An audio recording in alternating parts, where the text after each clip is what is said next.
আজ কোনো super clay দিয়ে নয়, আজ বানাবো মোল্ডেড ক্লে দিয়ে একটা জিনিস। এর আগে যেগুলোই আমি বানিয়েছি সব সুপার ক্লে দিয়ে বানিয়েছি, যেটার ওয়েট ভীষণই হালকা হয়, লাইট ওয়েট হয়। আর এটা হচ্ছে মোল্ডেড ক্লে, যেটার ফিনিশিং অনেকটাই মাটির মতো।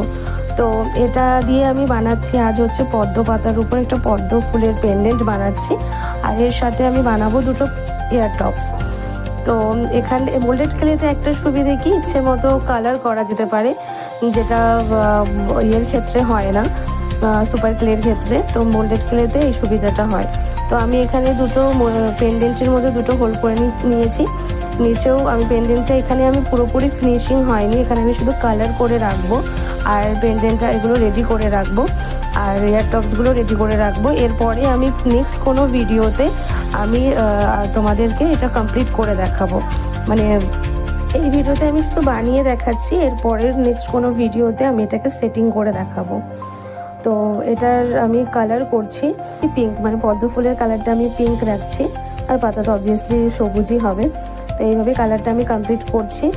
আর পুরো কমপ্লিট হওয়া পর্যন্ত তোমরা ভিডিওটা দেখতে থাকো, আর দেখে আমাকে অবশ্যই জানিও কেমন হয়েছে।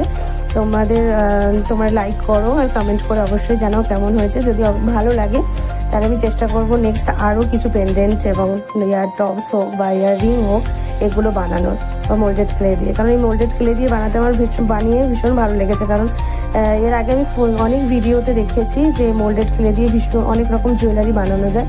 তো ওটা দেখে হঠাৎ আমার ইচ্ছে হলো যে এটা আমি বানাই। তো বানিয়ে দেখলাম ভীষণ ভালো হয়। তো এটা বানিয়ে আমি নেক্সট টাইম আরও বানাবো। তোমরা এটা দেখে অবশ্যই জানিও কেমন হয়েছে।